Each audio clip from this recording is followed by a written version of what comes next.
So off camera, we were talking a little more about the Dollhouse episode Yes. of Mary Hartman, Yes. and how it was actually based on some true events that were then incorporated into the story. So can you tell us a little bit about what happened in real life? It's my friend Sandra, our wardrobe person's, it's her birthday. So I want to go buy her something, but I have 104.5 fever, and I just have to do it. So I get this idea that I go to a store window, it's like a toy store window, and there's a doll's house in here. So I go to pay for the doll's house, and I have the $105 on me. And he makes it very clear, you know, it's not enough for the doll's house, so I know it's not enough. So now I have to use the card. And he says, no, I can't take your card. The next thing I know, the police are in there. So the police came there, the police are, and they're going to me like, you're under arrest. It doesn't make sense, sir. He says, you're under arrest. So I said, what am I under arrest for? He said, you have two traffic tickets outstanding. And I said, look, I don't like this. I don't know what's going on, but I don't like this. This is really strange. And then he says, okay, you're going to have to come with us. And the next thing I know, I'm in the back of a squad car. And I'm looking at the guy there, and I'm saying, but I don't have my doll's house. And they said, you just come with us. This is not about that anymore. I said, well, what do you mean it's not about that? And I'm sitting there, and I remember having my hat on like that, and I remember thinking that these guys are like staring at me and looking at me. And normally someone would have said something to me at that point. They would have said, are you Louise Lasser? If I could just tell them about my show now, if I could tell them about my show, they'll get it immediately, like that. So I tried to just casually take my hat off, and I took my hat off, nothing. So they didn't recognize who you were? They didn't recognize who I was, and it's usually because I have this big hat on, tied, like that. That's it. So they take me, and I'm like such a schmuck, I don't say anything. And they take me right to the station. They start unloading. I had one of these big leather bags from the 70s. And the guy says to me, he looks at this little jar, and he says to me, what's this?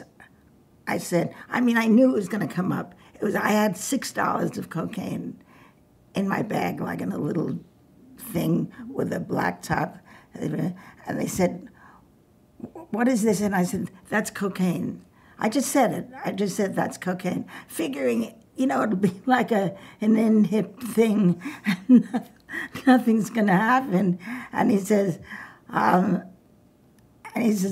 are you telling me that's cocaine? I said, yeah, it's just like $6 worth of cocaine. But they suddenly said, okay, but now, you're going to have to stay here now. So now I'm like in jail.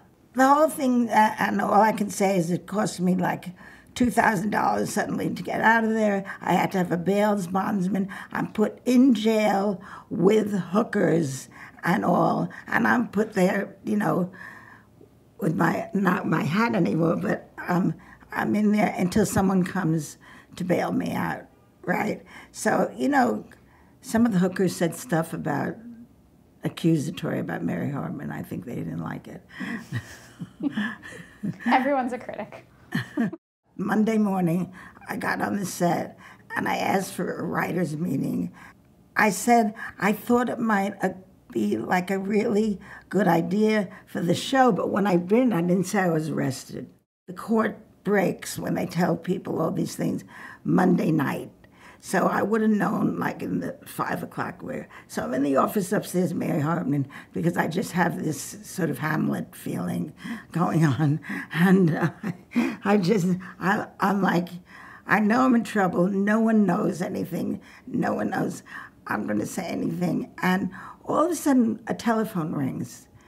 And me said, it's them. It's them. They're coming for me, right? And so I go in another room, and someone says, Louise, did you make a phone call? The phone, I think it's for you, like that. I said, really? Like, what is it? He said, no, it's a police officer on the other side. And I said, oh, I don't know anything like that. And then the next thing I know is now I'm being held for like $1 billion of cocaine. That's what it was like. Do you know what I mean? Well, it sounds like now at this point you've pitched the idea to the writers. Now I've pitched the idea to the writers. They're really liking the idea. It becomes a really great stepping stone to the Susskind episode, which is Oh, the yeah. following episode. Yeah. You took this incident that happened to you in real life, and it got out into the press. And instead of shying away from it, maybe you put it into the show. Right.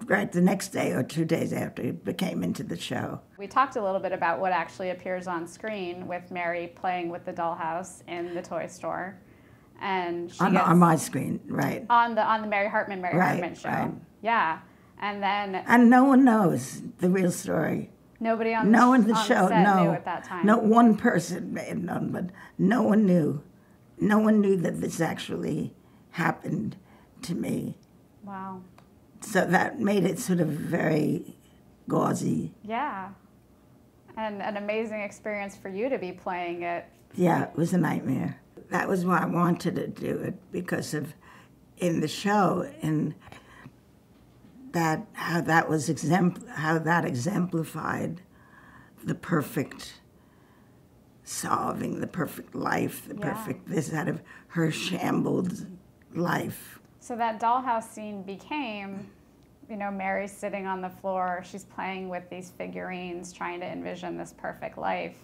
And then we got into that idealized scene that we were talking about before, where her daughter loves her and life with Tom is perfect. Right. And so you actually, you got to play this kind of perfect world in that scene, which you said kind of is Yes, what Mary's she's about to shooting go for. to her nemesis, or I don't know how you'd put it, Onto the breakdown happens Yeah, right after the that. breakdown. Yeah. on the show, and she's. It's so funny because that's what happened in real life, and it's so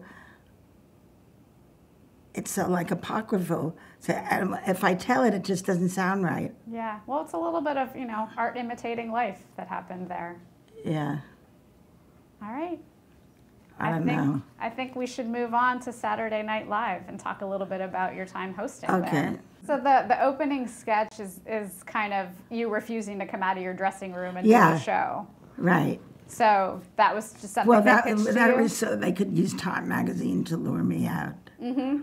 Into the vanity thing. So they used that, and then later on, that was just sort of. Oh, then it was the opening monologue. I was in a toy store, but all the audience had to hear was store of Beverly Hills. You know what I mean? And they're like cheering. They want to hear the story. So, and then after that, so I tell the story in different terms real quick. And then the last thing of the show is I come down and like sit cross-legged on the edge of the stage. A lot of cross-legged in here. On the edge of the stage and talk about, they want to hear it, but this was planned. This was like a patter thing for them where I talked about all the things that happened. And then interspersed and it was Mary. And in the middle of every verse of it, I sang, and it was Mary. So I do all that, and the audience has been unbelievable throughout, like unbelievable, like they would just drop there, like that. So was it that I finished this? Oh, and I'm saying things that what they wrote for me, the thing that they stole everything from my house. They did. This was a separate thing, because at that time just everything started to happen. Mm-hmm. They peeled the wallpaper off the wall to steal that. The In people your that home? stole my house right after this happened. Oh, wow. That whole, it's Mary, that whole monologue thing, that thing was all scripted for you? All scripted. They did such a great job. And they did such a great job because it was that little patter and everything. And each time I would go, and it was Mary. I get a phone call the next morning. Norman, furious with me. Furious. I forgot what it was now. I can't tell you how angry he was. that I'd use Mary. I didn't even write it, you know what I mean? That I would use the song, because, I would say that I would use the song, and it was Mary as a prop for all the lousy stuff going on. It was like having, grandfather there, and my father hated it too. So it was like those two people hated it. I never thought either of them would hate it. So he was, that innocent character like Mary could get stuck, that I would put her in a situation like that. So, my story it comes at me 20 different ways, so you could see why it was confusing, aside from anything. And so that's how Norman reacted to it. Wow. Yeah. So it sounds like it was a supportive audience. Did you enjoy being in front of a live audience like that? Doing it? Yeah. In that case, then, I loved it. Yeah. I because I would say, and then I would go, ah, do you know what I mean? And they loved it so much, and I felt very accepted. Yeah. But I had already known I wasn't accepted. I knew from all the newspapers, so it was like awful to have it. It's like a reverse thing where I'm arrested for drugs, and they're persecuting me. It's like the outside drug people, but they're not really persecuting me. I don't know what they're doing, but it was a really confusing time. Then every magazine now is starting to come out on their cycles with me. People starts to come out, and it's called Drug Bust. So it was like I couldn't breathe.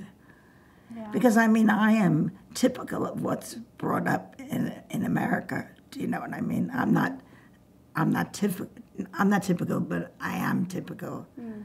I'm like an American student or child or whatever, brought up and you understand what I'm saying, right? Yeah. So let's move on to some of your other shows in the 1980s. You appeared on Taxi in 3 episodes. Yeah. What do you recall from playing Alex Rieger's ex-wife? Great. I loved it. Yeah. I loved working with him. We did really well together. So that was shot in front of a And studio those are audience. the best comedy writers that you'll ever find, particularly for sitcoms. Jim Brooks and Sam Simon and the people that were there. I can't remember everybody, but they were great. If I wanted to be on a show, it would be that show. So Mary Hartman didn't shoot in front of a studio audience. Taxi did. Right. What was that experience like with a live It was studio? great because it was the first time since that I did Saturday Night Live in front of, but that one I would say to you, that was like a billion% out of the ballpark. More recently, in 2014 and 15, you were on the TV show Girls. Yeah. So I love that. How did that come about for you? I usually have really good experiences with those things, I just loved doing it. It was great. Lena was great to me, and like during the time I did it, it was like I felt we were fast friends, and and it was really great. I did like 3 episodes. I think. You did 3 and worked with Jemima Kirk was the main one you worked with. Jemima, I worked with all of them. I also worked with Allison, and I don't know if I actually had anything with Lena. I don't know. I'm not sure if you had scenes together, but I'm sure she was always around. Oh, she was always around. Yeah. Oh, if she wasn't directing, she was directing. Did you have a lot of rehearsals for that on that No, show? it's like, they like you to improvise whatever you want. Oh, wow. And so that's really good. And I remember when I first went, I remember the first day, Michael, it was the first or second time, and Jemima just walking. I was memorizing these lines. They were so confusing, and this one was here because they talk so much, And so Jemima walked in the day that we were going to do it. I'm like, how am I going to keep this straight? And she just said, just want you to know I won't be doing my lines today. I won't be memorizing my lines today, something like that. Oh, great, But it was great because I didn't have to do it. Yeah, it's very free then. Yes, certain of them like to be like really free. It's fine with me. And I don't know. That's kind of how they were. Catch as catch can. What did you think of your storyline on that show with It was assisted ridiculous. suicide? Oh, yeah. I mean, like when, where? What happened? Did I miss something? You know. What advice would you give to an aspiring actress? What advice? Someone who's just getting started.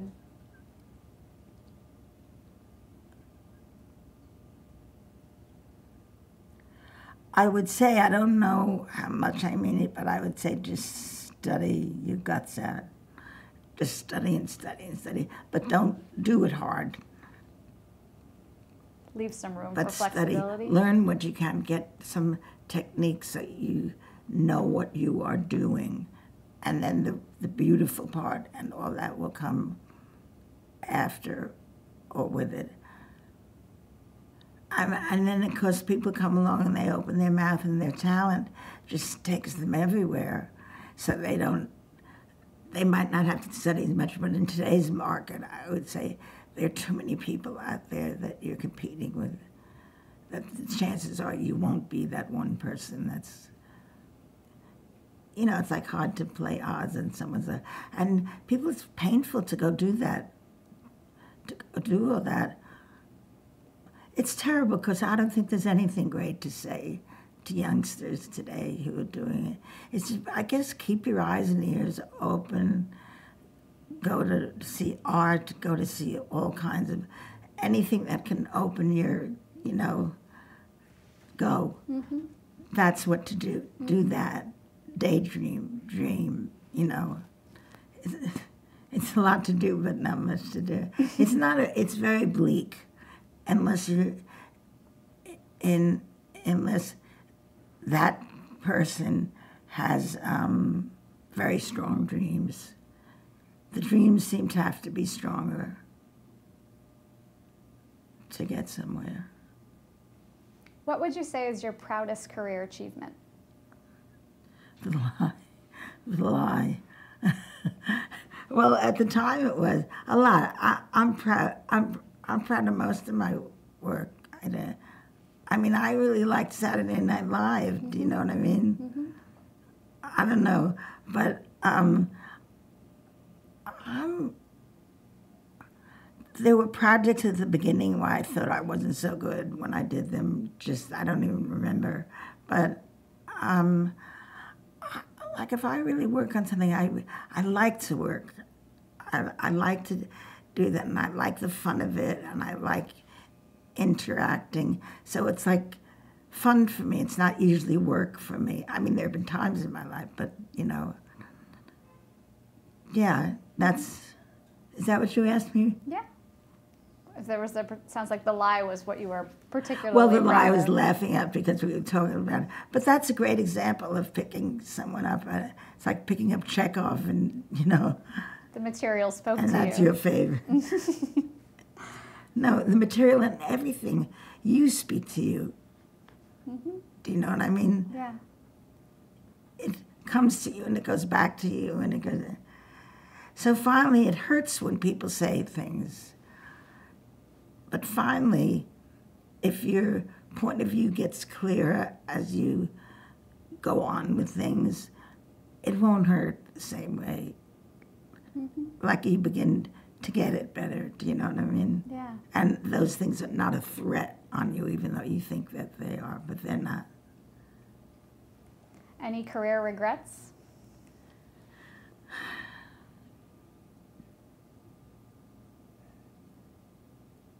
Well, this is sort of from my head, but I wish I'd done more theater. At the beginning, I did more theater, and I wish my throat.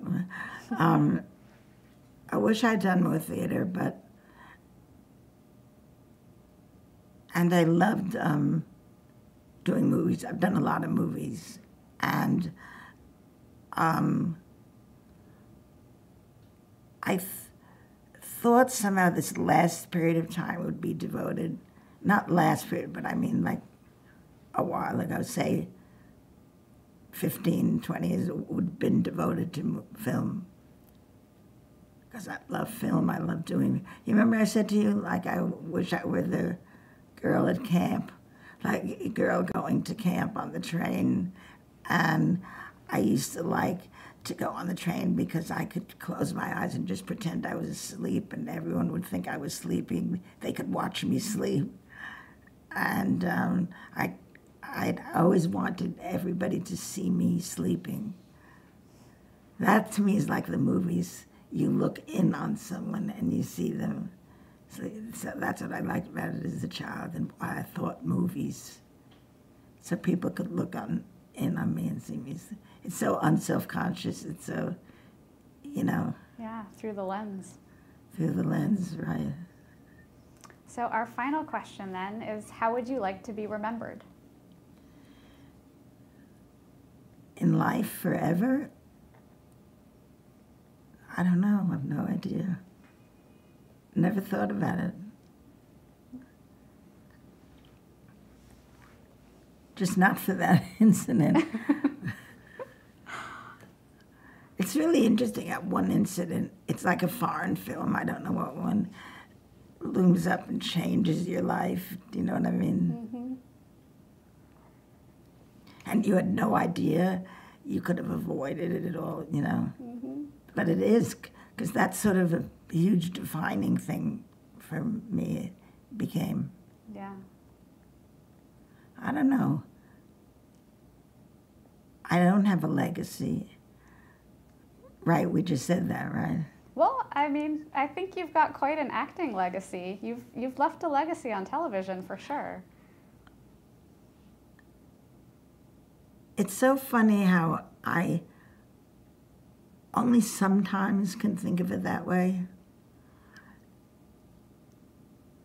But I don't. It's like I'm so elitist in so many other ways. I'm so, what's the phrase where it's an easy one? We're not elitist, but it's still elitist. I can't think of it. It's okay. I mean, I think even though Mary Hartman only was on 2 seasons, it remains a very notable part of TV history. It still gets taught in school. It takes 4 times as much of your time. I think there's quite a legacy there. I mean, you were nominated for an Emmy for it. Right. It's an incredible piece of work, for sure. Yeah. No. Yeah. I think it's great. It's been great talking to you It's today, been great Louise. too. Thank Thank you so you. much for your time today. It's been a pleasure. Thank you. Thank you.